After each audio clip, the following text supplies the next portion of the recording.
క్రీస్తునందు ప్రియ దేవుని బిడ్డలందరికీ యేసుక్రీస్తు వారి అతి శ్రేష్టమైన నామములో వందనములు తెలియచేసుకుంటున్నాను. నేటి దిన ధ్యానాంశము కొరింథీలకు రాసిన 2వ పత్రిక 13వ అధ్యాయము 5వ వచనము. మీరు విశ్వాసము గలవారై ఉన్నారో లేదో మిమ్మును మీరే శోధించుకొని చూచుకొనుడి, మిమ్మును మీరే పరీక్షించుకొనుడి.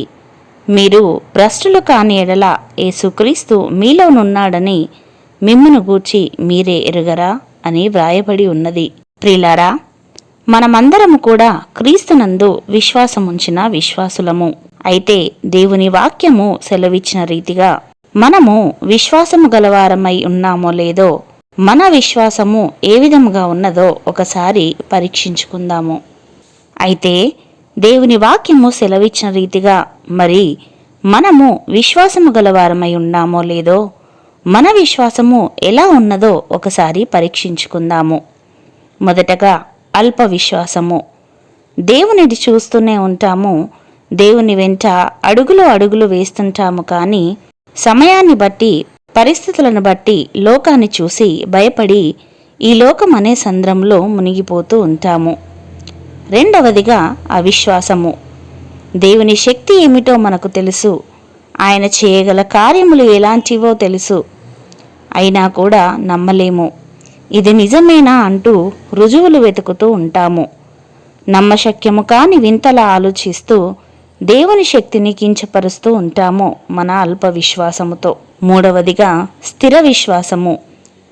పరిస్థితులు చేజారిపోయినా, నమ్మడానికి అవకాశమే లేకపోయినా, ఒక్కటంటే ఒక్కటి కూడా శుభవచనము, శుభ సమాచారము అందకపోయినా, అంజూరపు చెట్లు పుయ్యకుండినను, ద్రాక్ష చెట్లు ఫలింపకపోయినను, ఒలీవ చెట్లు కాపులేక ఎండినను, చేనిలోని పైరు పంటకు రాకపోయినను, గొర్రెల దొడ్డిలో లేకపోయినను, సాలలో పశువులు లేకపోయినను, నేను యెహోవా యందు ఆనందించెదను, నా రక్షణకర్త అయిన నా దేవుని యందు నేను సంతోషించెదను.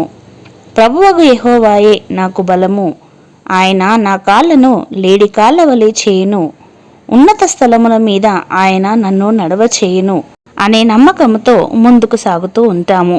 నాలుగవదిగా నిష్కపటమైన విశ్వాసము.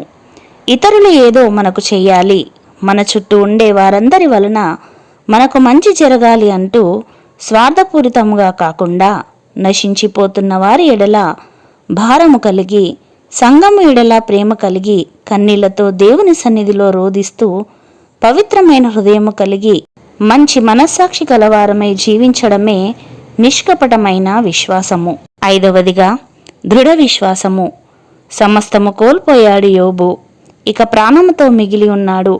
అందరూ దూషిస్తుంటున్నారు, అపహాస్యము చేస్తున్నారు. కానీ అతను మాత్రము ఈ సమస్యలు తీరిన పిమ్మట నేను నా దేవుణ్ణి చూస్తాను, నా విమోచకుడు సజీవుడు అని దృఢ విశ్వాసముతో చెప్తుంటున్నాడు. ఇది దృఢ విశ్వాసము. ఆరవదిగా అమూల్యమైన విశ్వాసము.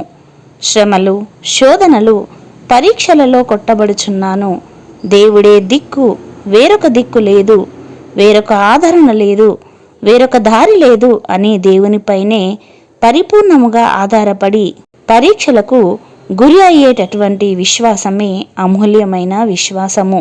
చివరిదిగా క్రియలు లేని నిష్ఫలమైన విశ్వాసము.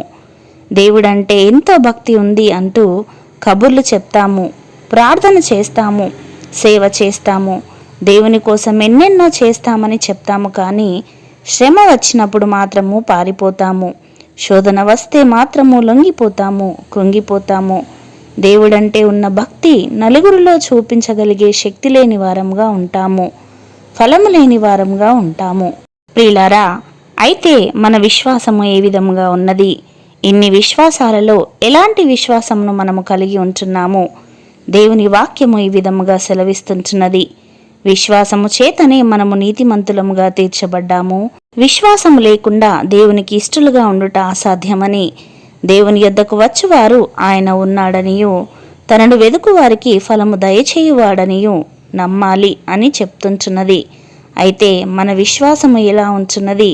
మన క్రియలు ఎలా ఉంటున్నాయి? ఒకసారి మన విశ్వాసాన్ని మనమే పరీక్షించుకుందాము. అట్టి కృపా దేవుడు మనలకందరికీ అనుగ్రహించునుగాక. ఆమెన్. ప్రార్థించుకుందాము. పరిశుద్ధుడవైన మా దేవ, పరలోకపు రాజా, మీ శక్తి కలిగిన నామమును బట్టి తండ్రి మీకు వందనాలు. నిరంతరము మీ రెక్కల చాటున మమ్మలను భద్రము చేసి కాపాడుతున్న దేవ, మీకు స్తోత్రములు.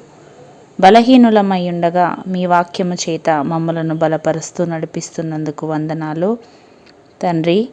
విశ్వాసము చేత మమ్మలను మేము నీతిమంతులుగా మీ ఎదుట నిలబెట్టుకొనుటకు కృప చూపించండి.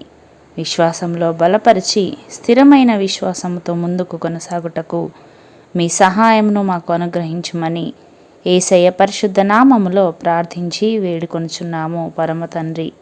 ఆమెన్.